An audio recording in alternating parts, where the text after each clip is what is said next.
todos ustedes que nos visitan en el campus presencial, especialmente a aquellos de ustedes que nos visitan por primera vez en un estudio bíblico de miércoles.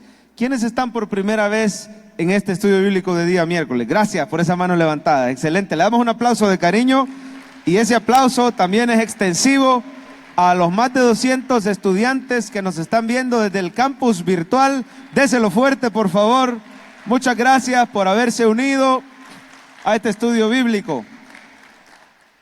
Y vamos a iniciar esta noche con una oración pidiéndole al Espíritu Santo que nos ilumine para poder escudriñar y recibir su palabra con mansedumbre. La palabra de Dios tiene poder. La palabra de Dios nos sopla vida a nuestro espíritu. Vamos a orar. Señor, muchas gracias por tu palabra en esta noche. Gracias porque vamos a aprender.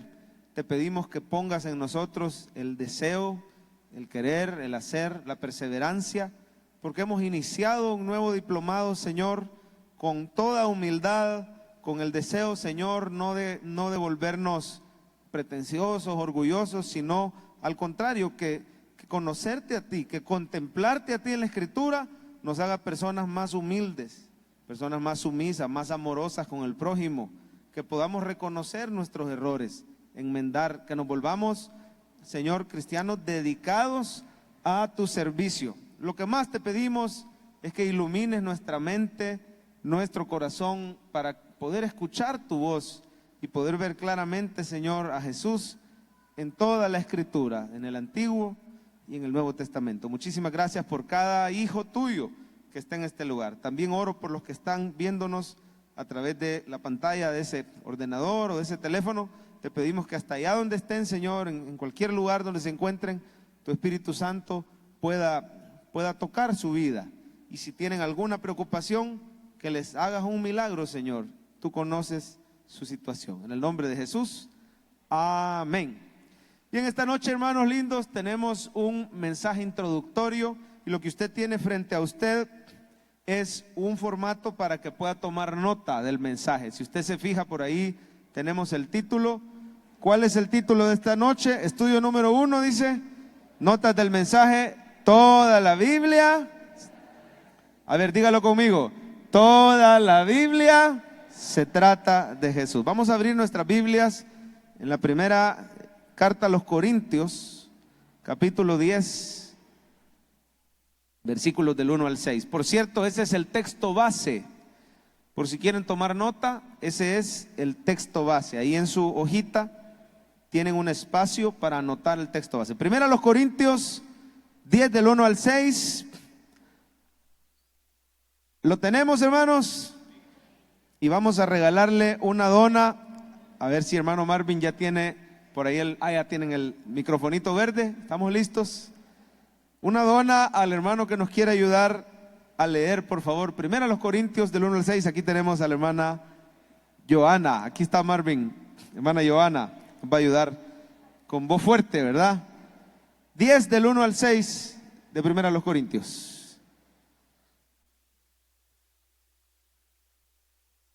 Adelante. Amén. Porque no quiero, hermanos, que ignoréis que nuestros padres todos estuvieron bajo la nube y todos pasaron el mar, y todos en Moisés fueron bautizados en la nube y en el mar, y todos comieron el mismo alimento espiritual, y todos bebieron la misma bebida espiritual, porque bebían de la roca espiritual que los seguía, y la roca era Cristo. Pero de los más de ellos no se agradó Dios, por lo cual quedaron postrados en el desierto. Mas estas cosas sucedieron como ejemplos para nosotros, para que no codiciemos cosas malas como ellos codiciaron. Gloria a Dios, qué precioso, ¿verdad? Fíjese usted cómo el apóstol Pablo está haciendo referencia a historias del Antiguo Testamento. Y está diciéndole a los corintios que algunos eran judíos, otros eran gentiles, oiga bien, pero a toda la iglesia de los Corintios les dice, nuestros padres, el pueblo de Israel, anduvieron en el desierto, nuestros padres estuvieron, vea su Biblia, bajo la nube, trate de pensar qué historia era esa, pasaron por el mar, qué historia era esa, todos en Moisés fueron bautizados en la nube y en el mar, ¿Qué historia fue esa? Todos comieron el mismo alimento espiritual. ¿A cuál se refiere? Todos bebieron de la misma bebida espiritual. ¿Cuándo fue que bebieron? Porque bebían de la roca que los seguía, y la roca era Cristo. Mire qué precioso. Para empezar, está hablando que los miembros de la iglesia de Cristo son parte del pueblo de Israel, porque dice nuestros padres, ¿verdad? La iglesia de Cristo, todos los creyentes son miembros del Israel de Dios. Bueno, vamos a empezar. Uno de los errores más comunes para el estudiante de la Biblia es creer que se trata de historias independientes, de personajes diversos, y uno de esos personajes es Jesús. Algunos piensan, no, la Biblia es una serie de un montón de historias bonitas. Por ejemplo, está la historia de Adán y Eva, y se puede aprender una moraleja. La historia de Caín y Abel, y se puede aprender una moraleja. Está la de Abraham, la de Moisés, la de David y el gigante. ¿Quién no se sabe esa historia? Y podemos aprender mucho de David. Pensar, hermanos, que se trata de un montón de historias separadas. La de José, que lo vendieron los hermanos. Y también por ahí en medio está la de Jesús. Y claro, la Biblia habla bastante de Jesús porque es uno de los personajes principales, pero hay un montón de personajes más, ¿verdad? Interpretar la Biblia así, hermano, nos llevaría, cuando mucho, a conclusiones moralistas. Sé como José, sé como David, pero el verdadero poder del Espíritu es en decir sé como Jesús, amén, y en entender que toda la Biblia, de principio a fin, se trata de un personaje principal, se trata de Jesús. Toda la Biblia se trata de Jesús. ¿Lo puede decir conmigo, por favor? Gloria a Dios. A ver, digámoslo, 1, 2, 3. Toda la Biblia. Es más, debajo del primer párrafo, en sus notas, usted puede llenar ya esa línea. Toda la Biblia se trata de Jesús, anótelo. Vamos a llenar la introducción. En el Antiguo Testamento Jesús es profetizado. En el Antiguo Testamento Jesús es profetizado. En los Evangelios Jesús es revelado. En los Hechos Jesús es predicado. En las epístolas Jesús es explicado. Y en el Apocalipsis Jesús es esperado. Esperado. Vamos a decir de nuevo. A ver, ayúdeme. En el Antiguo Testamento Jesús es. En los Evangelios Jesús es. En los Hechos es. En las epístolas y en el Apocalipsis. Vamos a darle una dona a el hermano, porque ya una hermana se comió una dona, que me diga de memoria estas cinco afirmaciones que constituyen el pegamento para entender la Biblia. Toda la Biblia se trata de Jesús. ¿Quién me ayuda? Levante la mano. En el Antiguo Testamento Jesús es un hombre, porque hay mire, como 3 mujeres me están levantando la mano. ¿Qué pasa, hombre? Ahí está un obeso, representante del sexo masculino. Vamos a ver, representarnos bien, papá. Buenas noches, hermano. Buenas noches, sí. Vaya. Sin ver. Vaya. En el Antiguo Testamento Jesús es profetizado. En el Evangelio es revelado. En los Hechos es predicado, en las epístolas es explicado y en el Apocalipsis es esperado. Excelente, fuerte el aplauso. Hermana Saná, ¿quería participar también?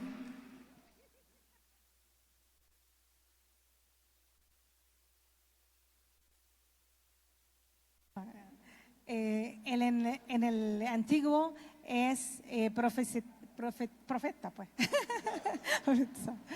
En el Evangelio es predicado, revelado. En el Hechos, predicado. En el epístola, explicado. Y en el Apocalipsis, esperado. Y quiero que sepan que ese es el tercer idioma de Saná, porque ella es de Palestina y además el segundo idioma es inglés. Así que excelente, Saná, muchas gracias. Fuerte el aplauso para Saná. Bien, toda la Biblia se trata de Jesús. Jesús es el centro del Antiguo Testamento. Ahí puede llenar la siguiente frasecita, ¿verdad? Jesús es el centro del Antiguo Testamento. Hay una canción preciosa, no sé si la han oído, que dice: el centro de todo es Jesús, el centro de todo es... Y después dice: de mi ser hasta el cielo, mi vida eres tú. Qué bonito cantan. Como los están viendo desde Chile, hoy sí cantan, mi hermano, excelente. No, bueno, pero decirles algo, me gusta porque esa canción dice después: el centro de la iglesia es Jesús. Después dice: el centro de mi vida. Solo sabe dónde le faltó. El centro de la Biblia es Jesús. El centro de la Biblia es Jesús. Desde Génesis hasta Apocalipsis, tú has sido y siempre serás Cristo. ¿Cuánto le dan la gloria a Jesucristo? Porque Él merece toda la gloria. Ahora, ¿es así o es pila nuestra? ¿Acaso es una forma más de interpretar la Biblia? Bueno, hay unos que la interpretan de manera moralista, qué sé yo. Hay otros que la interpretan como dice el pastor Javier. ¿Quién tiene la razón? ¿Cómo se debe interpretar? ¿Por qué no le preguntamos al autor y consumador de la fe? A ver qué dice el Señor Jesús en Juan 5:39. Mire, ahí usted tiene en su hojita versículos que demuestran que esto es así. Juan 5:39. Anótelo y véalo en pantalla, porque quiero que lea conmigo. Los hermanos que están en línea van a tener el pasaje también en pantalla. Dice así, léalo: escudriñad las escrituras, porque a vosotros os parece que en ellas tenéis la vida eterna. ¿Y qué dice Jesús? Y ellas son las que dan testimonio ¿de quién? ¿De quién hablan las escrituras? De Jesús. Y no queréis venir a mí para que tengáis vida eterna. Es decir, que estaba casi regañando a los judíos, a los fariseos, que creían que entendían el Antiguo Testamento, porque cuando dice Jesús aquí las escrituras, solo estaba escrito el Antiguo Testamento. Y se estaba empezando a escribir los evangelios, ¿verdad? Entonces les dice: ustedes creen que han entendido bien el Antiguo Testamento, pero no han captado que el Antiguo Testamento habla de mí. Lo dice Jesús. Bueno, mire los versículos 45 al 47. Hay que tomar nota de estos citas, ¿verdad? 45 al 47 dice: no penséis que yo voy a acusaros delante del Padre. Hay quien os acusa, Moisés, en quien tenéis vuestra esperanza, porque si creyeseis a Moisés, me creerías a mí. ¿Por qué? Porque de mí escribió. ¿Cuándo Moisés escribió de Cristo usted? Bueno, veamos un ejemplo nada más. Deuteronomio 18:15. Un ejemplo cuando Moisés habló de Cristo. Él dijo: profeta de en medio de ti, de tus hermanos como yo, te levantará Jehová tu Dios. A él oiréis. Cuando Jesús fue bautizado, una voz dijo: este es mi Hijo amado en que tengo complacencia, a él oíd. Y si vemos el versículo 19, sigue Moisés: cualquiera que no oyere mis palabras, que él hablare en mi nombre, yo le pediré cuenta. Y en otra versión o en otro versículo dice: será desarraigado de mi pueblo. El que no oiga a aquel profeta que va a hablar en mi nombre, dice el Señor, va a ser desarraigado. Desde entonces Moisés estaba hablando de Jesús. Cuando Jesús resucitó, anótelo, Lucas 24:25 al 27. Lucas 24:25 al 27. El mismo Jesús vuelve a insistir: señores, el Antiguo Testamento habla de mí. Mire cómo dice, léalo conmigo. Entonces él les dijo: oh insensatos, tardos de corazón para creer todo lo que los profetas han dicho. ¿No era necesario que el Cristo padeciera estas cosas y que entrara en su gloria? Oiga, y comenzando desde Moisés y siguiendo por todos los profetas, les declaraba en todas las escrituras lo que de quién decía, lo que de él decía. Está más que claro. Hay otros versículos que vamos a ver rápidamente, pero creo que ya quedó claro. Toda la Biblia se trata de Jesús. Jesús es el centro del Antiguo Testamento. Y ese es el tema de esta noche. Miren los versículos 44 al 45. Él les dijo: estas son las palabras que os hablé estando con vosotros. Era necesario que se cumpliese todo lo que está escrito de mí. Mire, ¿en dónde? En la ley de Moisés. ¿Dónde más? En los profetas. ¿Y dónde más? Oiga, todo lo que está escrito de mí, dice Jesús. En la ley de Moisés habla del Señor. En los profetas habla del Señor. En los salmos habla del Señor. Hombre, si solo basta con que veamos el Salmo 2. ¿Por qué no? Yo no se lo di a los hermanos de multimedia, pero ¿por qué no vemos rápidamente el Salmo 2? Solo para que se dé una pequeñita idea de cómo hablan del Señor. Mire, por ejemplo, ¿por qué se amotinan las gentes? Salmo 2. Y los pueblos piensan cosas vanas. Se levantarán los reyes de la tierra, príncipes consultarán unidos contra Jehová. ¿Y contra quién? Su ungido. ¿Sabe cómo se traduce esa palabra? Cristos. Su ungido, diciendo: rompamos sus ligaduras, echemos de nosotros sus cuerdas. El que mora en los cielos se reirá. El Señor se burlará de ellos, luego hablará a ellos en su furor y los turbará con su ira. Mire, pero yo he puesto mi rey sobre Sión, mi santo monte.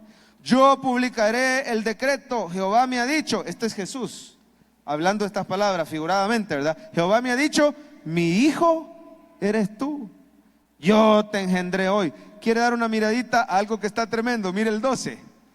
Honrad al hijo para que no se enoje y perezcáis en el camino, pues se inflama de pronto su ira.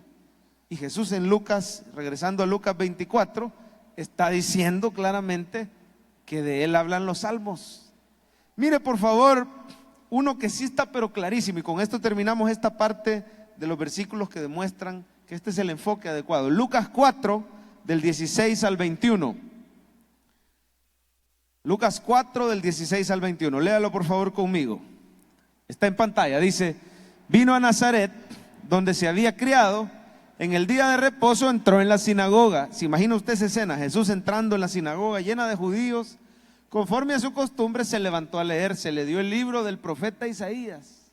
Y habiendo abierto el libro, halló el lugar donde estaba escrito: el Espíritu del Señor está sobre mí, por cuanto me ha ungido para dar buenas nuevas a los pobres. Me ha enviado a sanar a los quebrantados de corazón, pregonar libertad a los cautivos, vista a los ciegos, poner en libertad a los oprimidos, a predicar el año agradable del Señor. Oiga, y enrollando el libro, se lo dio al ministro y se sentó. Los ojos de toda la sinagoga estaban fijos en él. Mire esto. Y comenzó a decirles: hoy se ha cumplido esta escritura delante de vosotros. Isaías, ahí lo está diciendo sin disimular. No es que el Señor tiró indirectas, no, está diciendo: Isaías escribió de mí. A ver, se va a ganar una dona el que me pueda decir qué texto de Isaías está citando el Señor. En su Biblia de estudio aparece. Ahí está, vamos a decirlo en voz alta. Isaías 61, versículo 1 y 2. Aplauso para nuestra hermana Kenji, se lleva su dona. Hermanos que están en línea, no caigan en el pecado de la envidia, porque ustedes no tienen dona. Mejor compren dona los días miércoles para tener en su casa. Por eso es que en persona es mejor. Por cierto, si usted vive en San Salvador, acompáñenos en persona. Hay espacio todavía en varias mesas para que venga el próximo miércoles. Bueno, ¿por qué los cristianos, y con esto vamos a ir a la recta final del estudio de esta noche, ¿por qué los cristianos necesitamos estudiar el Antiguo Testamento, hermanos? Hay 3 razones, ahí tiene usted 1, 2, 3. ¿Por qué necesitamos estudiar el Antiguo Testamento? Si ya tenemos el Nuevo. Dijimos que en los evangelios Cristo es Eso, revelado. A ver, dígalo conmigo. En los evangelios Cristo es hombre. En el libro de los Hechos Cristo es predicado. En las epístolas Cristo es. Y en el Apocalipsis es esperado. Y entonces ya tenemos todo eso. ¿Para qué necesitamos ver donde en el Antiguo Testamento Cristo es? ¿Para qué?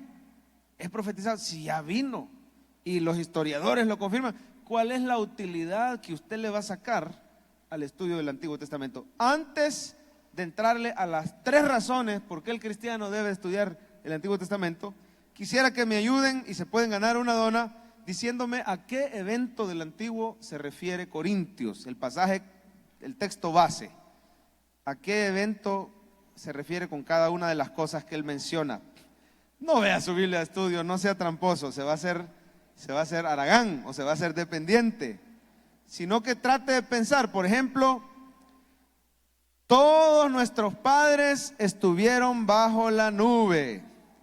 A ver, ahí está Ana María y hermana Albita.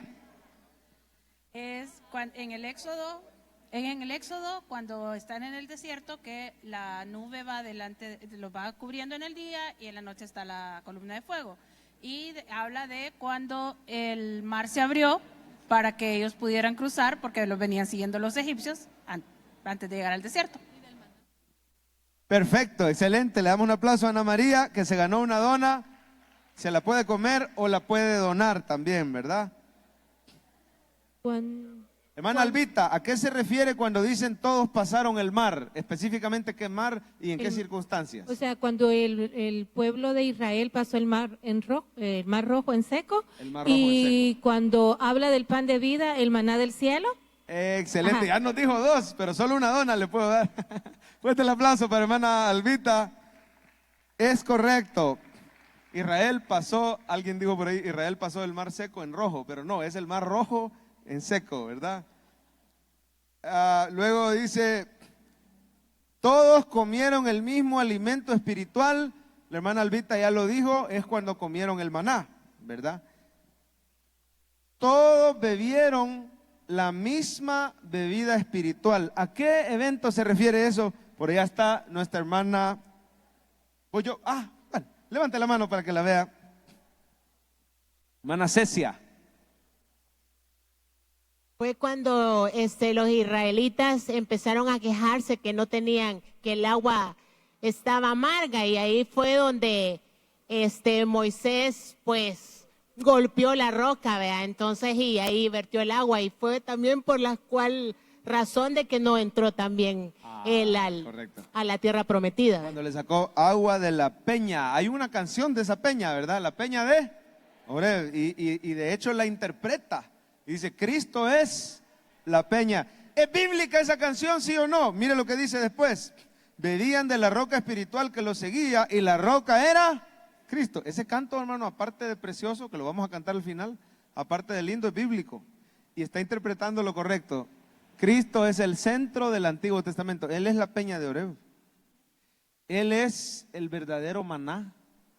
Y no me crea a mí, créale la palabra en Juan 6, creo que Juan 6, no estoy seguro, pero fue después de la multiplicación de los panes, los peces los siguen, y él dice, no fue Moisés el que les dio el maná, fue mi Padre, pero ahora mi Padre les da el pan de vida, el pan que descendió del cielo.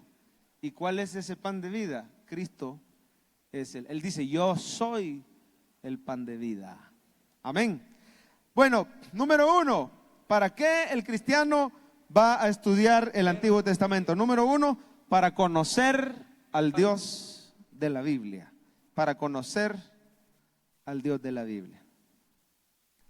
Resulta, hermano, aquí puede usted tomar nota de lo que más le guste de lo que vamos a hablar a continuación. Si solo nos quedamos con el Nuevo Testamento, tenemos un concepto incompleto de Dios. ¿Sabe cuál es el peligro? Que la revelación del Nuevo Testamento incluye en una buena parte, incluye a Cristo en su humillación. ¿En qué consiste la humillación de Cristo? Filipenses 2, no lo busque, pero haya pues en vosotros este sentir que hubo también en Cristo, el cual, siendo en forma de Dios, no estimó el ser igual a Dios como cosa a que aferrarse, sino que se despojó, deja sus privilegios, su posición en los cielos, su gloria, renuncia temporalmente a ella y viene a nacer a la tierra como un bebé, y nace en un pesebre. Vemos al Cristo humilde, vemos al Cristo que nace en medio de un montón de animales en un pesebre, y luego se somete a la ley. Hermano, cuando Cristo injustamente es entregado, lo vemos que no abrió su boca, no se defendió, no respondió palabra. A los que lo ultrajaban le arrancaban la barba, le escupían. Vemos a Cristo en su humillación, se humilló hasta la muerte, fue obediente hasta la muerte, y muerte de cruz. Pero luego dice Filipenses, dice Pablo a los filipenses, por lo cual Dios lo exaltó hasta lo sumo y le dio un nombre que es sobre todo nombre. Dice que ante su nombre toda rodilla se doblará, toda lengua confesará que Jesús. Ahí vamos teniendo apenas una pincelada de la gloria, de la exaltación de Cristo. Pero lo que más abunda en el Nuevo Testamento es una imagen de Cristo en su humillación, una imagen de algunas personas. Incluso yo le podría decir, si el cristiano solo se queda con el Nuevo Testamento, puede ser arrastrado por la imagen cultural de Dios. ¿Cuál es el concepto que esta cultura tiene de Dios? Yo le puedo decir, es un concepto más parecido a Santa Claus que al Dios de la Biblia. Al ser humano no le gusta, al ser humano no le conviene conocer al Dios soberano, al Dios que manda, no le gusta. El ser humano se ilusiona pensando que él es arquitecto de su propio destino. El humanismo se llena la boca diciendo: yo, mis decisiones, mi esfuerzo, mi vida, yo creo en mí mismo, mi vida depende de mí. No le gusta, no es popular. El concepto del Dios airado del Antiguo Testamento. Hable con una persona posmoderna que dice: no, las personas tienen derecho a escoger de qué sexo son. Eso se oye mucho hoy.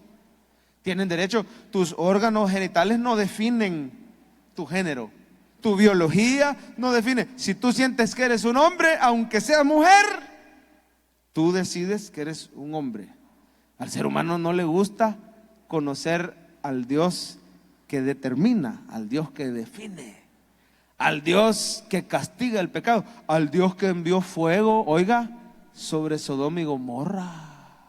No le gusta. No, es que Dios es amor. Eso le gusta al mundo. Dios es aquel ancianito bonachón. Si tú le pides, Él te dará. No, Jesús lo ponen debilito, delgadito, suplicándote que por favor lo dejes entrar. Pero el Antiguo Testamento te muestra que Él es todopoderoso. El Antiguo Testamento nos muestra a un Dios omnipotente, omnisciente, altísimo, Santo de Israel, Jehová de los ejércitos, celoso. Oiga, el Antiguo Testamento muestra un Dios que hace caer fuego del cielo sobre la idolatría. Y necesitamos conocer al Dios de la Biblia. Ay, pero es que el Dios del Antiguo era bien bravo, el Dios del Nuevo no. Dios es el mismo de ayer, de hoy y por los siglos. Cristianos, necesitamos conocer al Dios de la Biblia. Porque si lo conocemos, a ese Dios que castigaba con fuego, que no se podía entrar al lugar santísimo porque la gloria de Dios te chamuscaba si andabas en pecado. ¿Cuántos chamuscados hubieran ya si no fuera por la obra de Cristo? Algunos hasta bien morenitos están, amén, por las vacaciones, ¿verdad? Hermano, el Dios de la Biblia, bueno, veamos algunos versículos. ¿Sabe por qué no nos gusta estudiar? Pero necesitamos estudiar el Antiguo. Dele una miradita a estos versículos en pantalla. Salmo 5, sería bueno anotarlo. Salmo 5:4. Tú no eres un Dios que se complace en la maldad. El malo, no habitará junto a ti. Los insensatos no estarán delante de todo. Oiga, Dios es amor, sí, pero también aborrece a todos los que hacen iniquidad. Hermano, como decía un personaje por ahí que antes estaba y hoy ya no está, nos guste o no nos guste, pero Dios aborrece. Oiga, sí, Dios ama, pero también es un Dios que aborrece. ¿A quiénes aborrece? A los que hacen iniquidad. Destruirás a los que hablan mentira. Al hombre sanguinario y engañador abominará Jehová. Es que no nos gusta, pero la única manera de conocer al Dios de la Biblia es ver su revelación en el Antiguo Testamento. Aquí de manera especial conocemos ciertos atributos de Dios, su ira.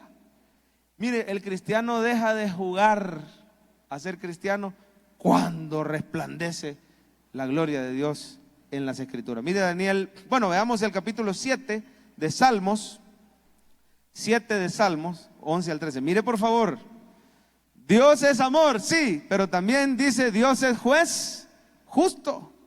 Y Dios está airado contra el impío, ¿cuántos días? Dice por ahí Gandhi, y muchos cristianos retuiteando, compartiendo las ideas de Gandhi. Dios odia el pecado, pero ama al pecador. ¿Será bíblico? Mire lo que dice ahí. Dios es juez justo y Dios está airado contra el pecado todos los días. Así dice. ¿Contra quién está airado? Contra el impío. Oiga, el que anda jugando a ser cristiano y vivir como inconverso, mire lo que dice el 12. Si no se arrepiente, ¿qué va a hacer Dios? Armado tiene ya su arco. ¿Qué quiere decir armado tiene ya su arco? Señor que anda jugando a ser cristiano, ahí arriba lo tienen en la mira.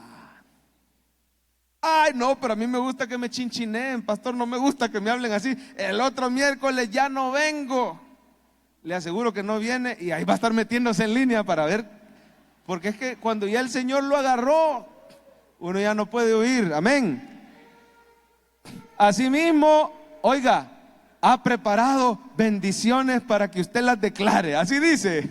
¿Cómo dice? Ha preparado armas de muerte y ha labrado. Bueno, hay revelaciones de Dios en el Antiguo Testamento que no las vamos a hallar en el Nuevo. Mire Daniel 4. Daniel 4, 34-35.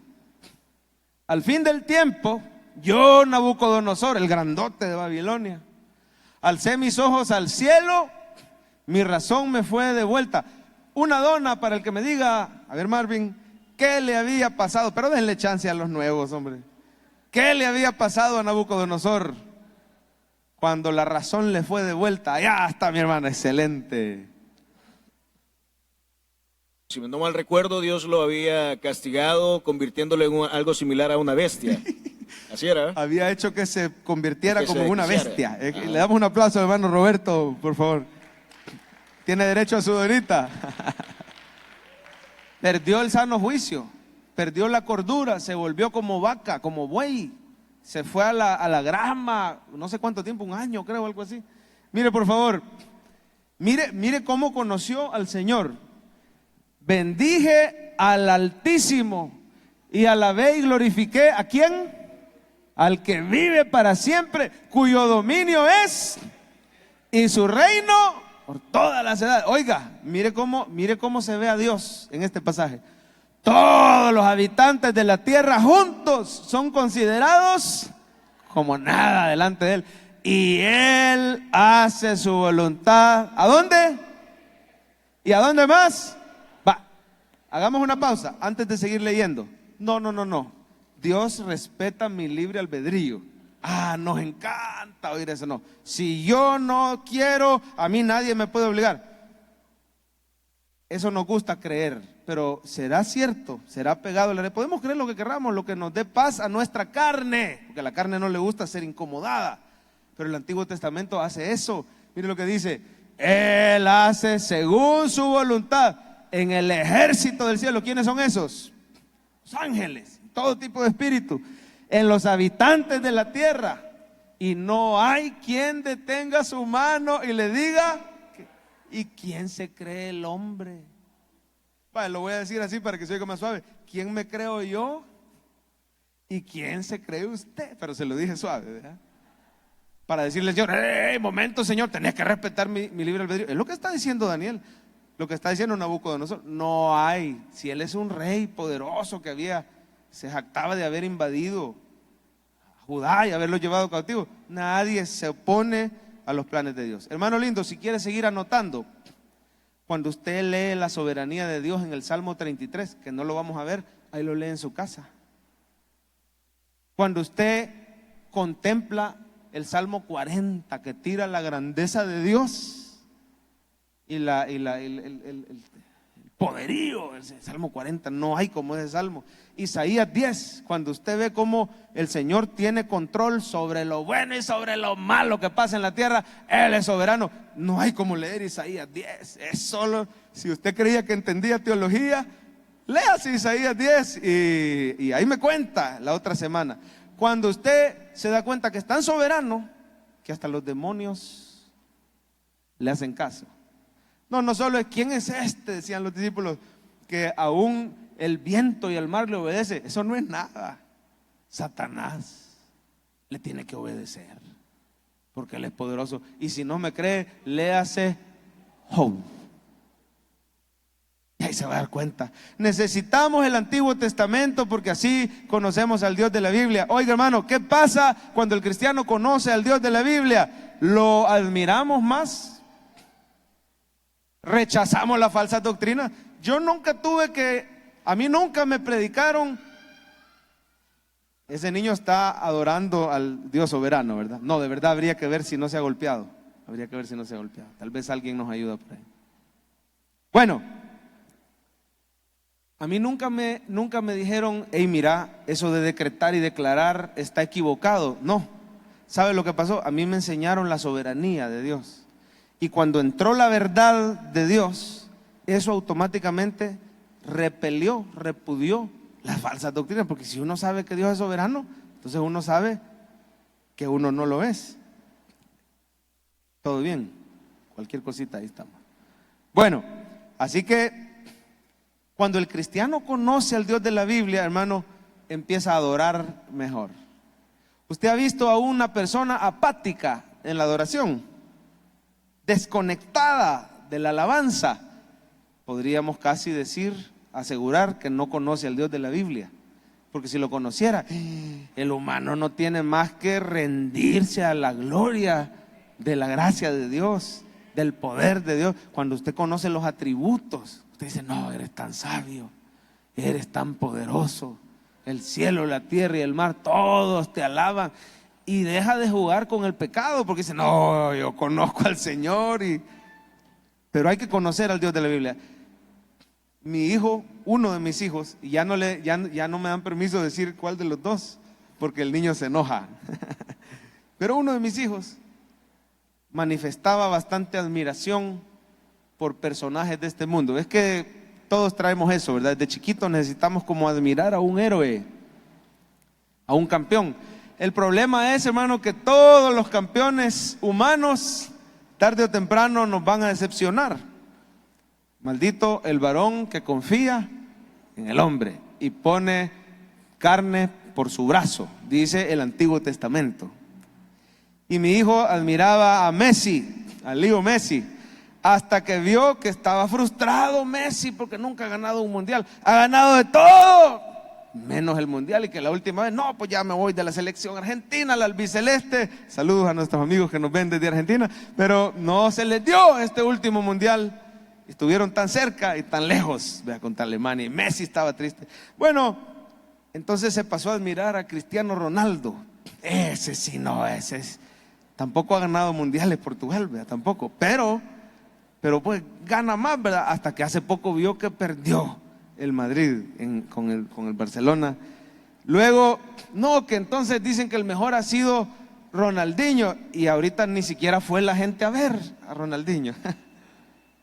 Luego empezó a ver otras personas que él admiraba en la UFC. La UFC es una cosa de peleas. Y el que él tanto admiraba, Mirko Krokop, perdió. Después de ir ganando, le pegaron una patada aquí. Ahí estaba triste porque su héroe perdió. Luego empezó a admirar a otro, Fedor Emelianenko, perdió. Y luego admiró al último, que era un moreno como de 2 metros, John Bones Jones. No perdía ni una. Lo único que le quitaron el cinturón porque en el antidoping salió positivo. Entonces ganó la pelea, pero perdió en la vida. Y perdió el cinturón. De manera, hermano, que al final el cipote estaba decepcionado. Mire, héroe que él admira, al ratito lo decepciona. Pero en el Antiguo Testamento, oiga, se narra la historia de un campeón que jamás ha perdido una batalla. No es David, él perdió un par. No es José, no es Moisés, no es Gedeón, ni siquiera es Sansón. Era fuerte, pero perdió varias batallas. Este campeón que sale en el Antiguo Testamento, hermano lindo, le ganó al faraón. Y le ganó 2 veces, una en Egipto y otra en el desierto. Este campeón, Nabucodonosor, quedó como bestia delante de él. El gran Sennacherib asirio huyó con la cola entre las patas. Las últimas víctimas de este campeón fueron el pecado y la muerte, porque los venció en la cruz del Calvario. Hermano lindo, en el Antiguo Testamento hay un campeón. Está invicto.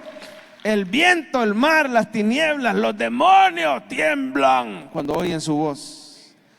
Y se llama Jehová de los ejércitos, el único Dios verdadero, el Dios trino. Horrenda cosa es caer en sus manos. Cristiano, necesitamos conocer al Dios de la Biblia. Número 2, ¿por qué el cristiano debe de estudiar el Antiguo Testamento? Para comprender bien el Nuevo.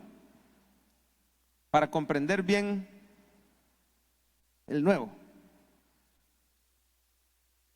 Hermano, y escriba por favor esta frase en el número 2. Una adecuada comprensión del AT. AT es una abreviatura de Antiguo Testamento, ¿verdad? Una adecuada comprensión del AT permite una correcta interpretación del NT. Si Dios llegase a predestinar un examen, esta frase seguramente vendría. Una adecuada comprensión del AT permite una correcta interpretación del NT. ¿Predestina a Dios o no predestina a Dios? Si conocemos que no hay quien detenga su mano y le diga qué hace. ¿Acaso nosotros le podemos decir, alto, alto, alto, Señor? No es justo que a esto... ¿Y usted y yo quiénes somos? Perdone, pero ¿qué sabemos usted y yo de justicia? Le dirá la vasija de barro al alfarero, espérate, me estás haciendo mal. Si él es el alfarero. Por cierto, ¿cómo vamos a entender Romanos 9? Oiga, estamos hablando que el antiguo nos permite entender el nuevo. Gente que no le entra la sana doctrina porque no conoce el antiguo. ¿Cómo vamos a entender Romanos 9, donde dice a Jacob amé y a Esaú aborrecí? ¿Cómo dice Romanos? ¿Cómo dice en la Biblia? A Jacob amé y a Esaú. Eran hermanos, eran gemelos. No habían nacido, ni habían hecho ni bien ni mal, dice Romanos 9, para que el Señor escogiera uno sobre el otro. Simplemente el propósito de la elección permanece, dice Romanos 9. No es por obras, sino por el que llama. Así dice Romanos 9. Pero ¿cómo va a entender usted Romanos 9? A Jacob amé, siendo pecador. Y a Esaú aborrecí, que también era pecador. Oiga, no me diga que Esaú era peor que Jacob. Los dos eran pecadores. A uno escogió, al otro no. ¿Cómo lo va a entender si no ha leído Génesis 12 en adelante? Donde aparece el llamamiento de Abraham, donde aparece Isaac, que tiene gemelos. Y aparece uno agarrado del talón del otro, Jacob y Esaú. No se preocupe que todo eso ya lo vamos a entrar, solo se lo estoy anunciando. Pero ¿cómo vamos a entender, hermano, Apocalipsis, que tiene más de 300 citas del Antiguo Testamento? ¿Cómo pensamos entender Apocalipsis si no es estudiando el Antiguo Testamento? Yo en un examen me encantaría preguntar, ¿cuántas citas tiene Apocalipsis del Antiguo Testamento? Más de 300. Más de 300. Oiga, citas directas del Antiguo. ¿Cómo vamos a entender el Evangelio de la Gracia si no vemos la terrible maldad del hombre en Jueces, en Primera de Samuel, en Segundo de Samuel, Primero de Reyes, Segundo de Reyes? Si usted va a decir, no hombre, si estos israelitas fueron malos, a lo mejor yo podría ser bueno y obedecer los 10 mandamientos. Yo no hubiera murmurado. Si el Señor me pasa, algunos cristianos así pensamos, si el Señor me pasa por el Mar Rojo y yo veo su poder, cuando yo voy en el desierto, yo no hubiera murmurado. No ha leído Jueces, hermanito. No ha leído Primero de Samuel, Segundo, Primero de Reyes, Segundo. Rey tras rey, tras rey, tras rey, tras rey, hizo lo malo delante de los ojos de Dios. Si nos vamos por obras, dice la Biblia, no hay justo ni aún. Salmo 14. Y lo repite Pablo en Romanos 3. Es que ¿cómo vamos a entender el nuevo si no hemos estudiado primero el antiguo? Hermano, ¿cómo vamos a admirar a Cristo si no conocemos que cumple más de 70 profecías? Solo Él. Hay una que a mí me impresiona, yo no sé si la tengo aquí porque no se la di a los hermanos, pero tal vez alguien de ustedes me puede acompañar al libro de Miqueas. Si no me equivoco, es Miqueas 5. ¿Quiere ver una profecía que habla de Jesús? Híjole, de una manera que solo el nombre le hace falta. Cabal. Miqueas 5:2, pero tú, Belén Efrata, está hablando de que en Belén se iba a dar lo que va a decir. Pequeña para estar entre las familias de Judá, de ti me saldrá el que será Señor en Israel. Y sus salidas son desde el principio, es eterno ese Señor de Israel, desde los días de la eternidad. Pero dejará su condición de Dios, dice el 3, lo dejará hasta el tiempo que dé a luz la que ha de dar a luz, van a ser de una mujer. Y el resto de sus hermanos se volverá con los hijos de Israel. Él va a ser el único divino, el único que no nació de José, ¿verdad? Sino, y los demás que tenga iban a ser normal. Y él estará, mire el rol de Jesús en el 4, él estará, apacentará con poder de Jehová, con grandeza del nombre de Jehová su Dios, y morarán seguros porque ahora será engrandecido hasta los fines de la tierra. 5, y este será nuestra paz. Y ahí continúa hablando de la profecía ya en ese tiempo específico que se dio. De manera, hermano, que esa es una de las más de 70, Isaías 53, y ahí podríamos estar un buen rato hablando de todas las profecías que Jesús cumple. Y solo déjeme contarle una de las que más me impactó a mí.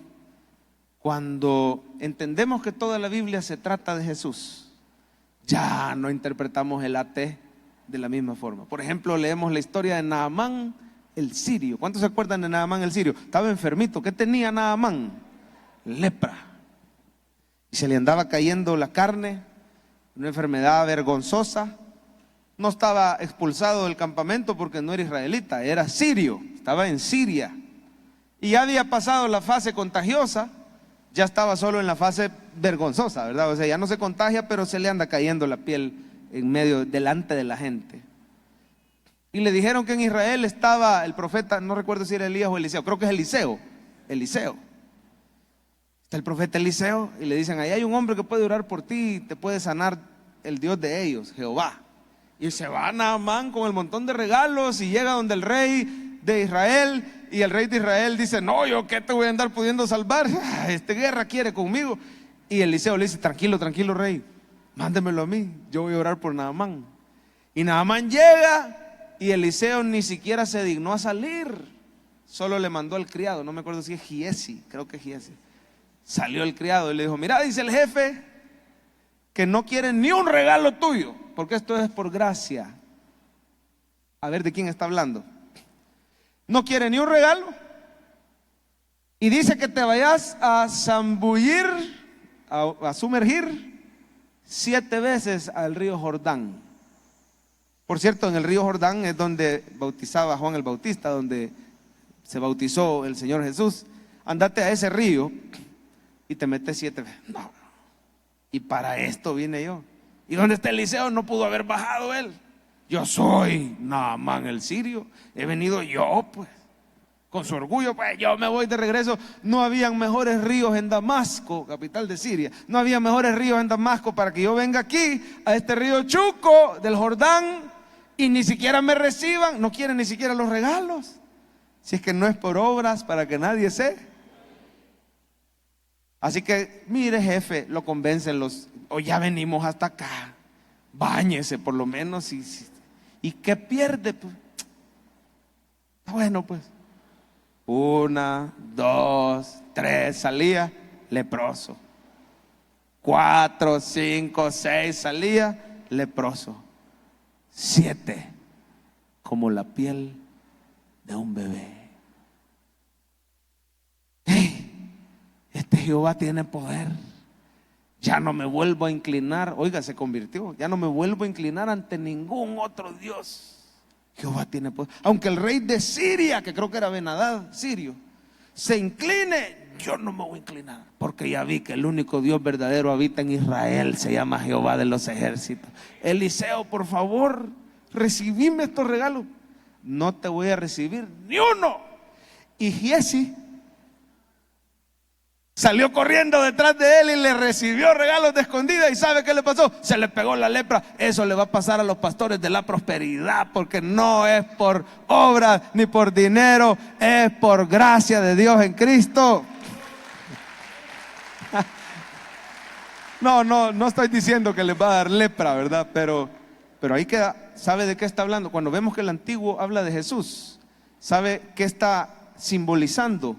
Naamán simboliza que todos nosotros tenemos lepra espiritual, se llama pecado, y la paga del pecado es muerte. Pero cuando nos bautizamos, estamos simbolizando que la sangre de Cristo nos limpia de todo pecado. Después de que usted creyó, después de que usted se convirtió, ahora usted tiene espiritualmente piel de bebé. Después de haber sido ese gran pecador que éramos, ¿cuántos dicen amén? Si nuestros pecados fueran rojos como el carmesí, vendrán a ser como blanca lana. Por eso el Señor invita a venir luego y estemos a cuentas. Y Naamán está hablando de cómo el cristiano es lavado en la sangre de Cristo. Y cada historia, hermano, del Antiguo Testamento en realidad nos habla de una historia mayor. Aquí no terminaríamos. Por cierto, hay una Biblia que vamos a tener disponible dentro de 2 semanas para niños, pero yo tengo una. Mis hijos tienen una cada uno, mi papá tiene una y yo tengo una. Supuestamente es para niños, pero qué belleza. Va a valer $10 exacto, al costo. Va a estar en el escritorio de información dentro de 2 domingos. Y esa Biblia, cada historia de la Biblia, al final dice, ¿dónde se ve Cristo en esta historia? Y ahí se lo explica. Oiga, tesoro de Biblia. No se la deje de comprar a sus hijos y léales una noche, cada noche una historia. Le va a tomar 4 minutos o 5 minutos. Pero si no tiene hijos, igual cómprela. Y se lee usted una historia cada noche. La gran historia se llama, ¿verdad, amor? La gran historia. Correcto. Bueno, necesitamos 2 razones. Dígame las 2 razones que hemos visto para estudiar el Antiguo Testamento. Número 1, conocer al Dios de la Biblia. Número 2, para comprender bien el Nuevo Testamento. Número 3, y con esta terminamos, para avanzar en nuestra santificación. Para avanzar en nuestra santificación. Regrésese por favor a 1 Corintios 10 y téngala abierta. Yo le garantizo algo. En estas 15 semanas usted ya no va a ser el mismo. Qué bueno que hay 3 que lo creen. En estas 15 semanas usted ya no va a ser la misma, ni el mismo, porque la palabra de Dios tiene poder y transforma el corazón. Cuando usted empieza a conocer a Dios, dice la palabra que somos transformados de gloria en gloria en la misma imagen como por el Espíritu del Señor. Mire por favor qué es lo que hace el conocer a Dios. Versículo 5. De los más de ellos no se agradó Dios, por lo cual quedaron postrados en el desierto. Oiga, estas cosas, las del Antiguo Testamento, sucedieron como ejemplo para nosotros. ¿Qué va a pasar en estas 15 semanas? Para que no codiciemos cosas malas como ellos codiciaron. Para que no seáis, ¿qué dice el 7? Idólatras como algunos de ellos. Según está escrito, se sentó el pueblo a comer y a beber y se levantó a jugar. Vamos a hacer una pausa ahí. Usted ve lo que le pasó a los israelitas, que se sentaron a comer y a beber como que eran de Canaán y se levantaron a jugar, y usted dice, yo no quiero ser un cristiano que anda jugando, porque si esto le pasó a los israelitas, es que se ve que el Dios de la Biblia es cosa seria. No vamos a andar jugando con Él, es un Dios celoso, y usted dice que le pertenece a Él, y después ahí anda coqueteando con el mundo, entonces no vamos a jugar con Él. Mire cómo dice el 8, para que no forniquemos como algunos de ellos fornicaron y cayeron en un día 23,000. Necesitamos ver lo que pasa con el Dios de la Biblia para avanzar en nuestra santificación. Muchas veces, hermanos, ¿sabe lo que va a generar leer el Antiguo Testamento? Genera temor santo de Dios, y eso es bueno. Temor de Dios, no miedo, no fobia, no yo no me quiero ir al infierno, aunque sí, pero no es eso lo que cambia, es el respeto, porque usted ama a ese Dios de la Biblia y ahora lo quiere conocer. Ojo, no estoy diciendo que lo que convierte a una persona es aterrarlo con la Biblia. Usted va donde un inconverso y le dice, mira, el Dios de la Biblia es airado, te va a castigar. No le va a hacer caso, porque esa persona no ha nacido de nuevo, no teme al Señor. Pero usted le predica, ¿qué le predica al inconverso? ¿Qué se le predica al inconverso, hermanos? Usted le predica el evangelio de la gracia. Mira, somos pecadores, pero Dios te amó tanto que envió a su Hijo a morir por ti. Y eso lo golpea, lo transforma, nace de nuevo. El Espíritu Santo sopla vida. Cuando esa persona ya nació de nuevo, se quiere bautizar. Cuando esa persona se bautiza, quiere estudiar la Biblia. Cuando estudia la Biblia, conoce al Dios de la Biblia y es santificado. Amén, hermanos. Mire el versículo 9. Para que no tentemos al Señor, como también algunos de ellos le tentaron y perecieron por las serpientes. Ni murmuremos, como algunos de ellos murmuraron y perecieron por el destructor. Y mire, repite el autor, estas cosas del Antiguo Testamento sucedieron como ejemplo, están escritas para amonestarnos a nosotros. ¿Quiénes somos nosotros? Los cristianos, la iglesia, a quienes han alcanzado los fines de los siglos. Así que el que piensa estar firme, mire que no caiga. Mi esposa, cierre su Biblia, había permitido que llegaran unos amiguitos de uno de mis hijos, del mayor, y yo estaba en el estudio y ellos no sabían que yo estaba ahí, y yo los estaba oyendo, y es bien chistoso y tremendo oír a los hijos con sus amigos interactuar cuando creen que nadie los está oyendo, porque son diferentes. Delante de uno bien santito, pero fíjese que me gustó, porque yo estaba en el estudio y adrede me quedé callado, y los niños estaban al otro lado de la puerta, si solo una puerta nos separaba, y estaba, voy a decir, pues no le digas que Elías, el mayor, con sus amiguitos. No está grabando, sí está grabando. Y Elías con sus amiguitos, pero fue bueno lo que pasó, porque los amiguitos estaban, mira, ahí en el jardín hay unos ladrillos, vamos a tirárselo al techo de la casa de los vecinos, nos escondemos.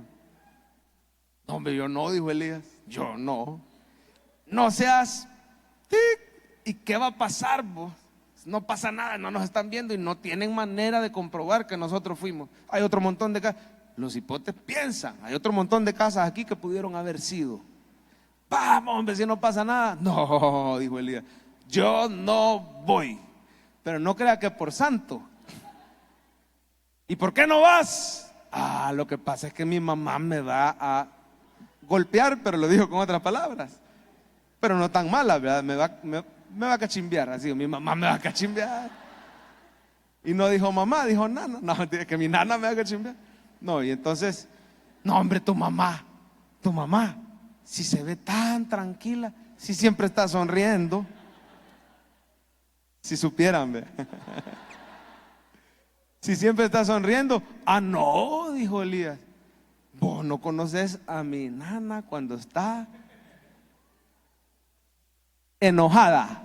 Vos no la conoces. ¡Ja! Lo que pasa es que a vos nunca te han dado con el cincho como me han dado a mí. Y te digo, a mí el mes pasado me dieron una que no vuelvo por otra, dijo el Chele. Cuando conocemos las que el Señor le ha dado a sus hijos por amor, porque Dios al que ama disciplina y azota, pero duele. Duele. ¿Cuántos testifican que duele? Duele. Pero son cinchazos de amor. Ya no volvemos por otra. Usted anda ahí brincando como que es cabrita loca. Perdóneme, se lo digo con mucho amor. Pero así anda, porque no conoce al que te ama y al que te puede por amor. Evítesela. Conozcamos al Dios de la Biblia. Vamos a orar. Señor, muchas gracias por tu palabra. Bendito Dios, te amamos. Vamos a tocar una alabanza. Si me puede acompañar Ricky, te podés la de Cristo es la peña.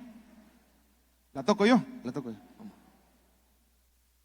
Cierre sus ojos, póngase de pie, vamos a orar. Póngale la mano al hermano que está a la par. 2, sí. 1, 2, 3. 2, 2, 3, sí.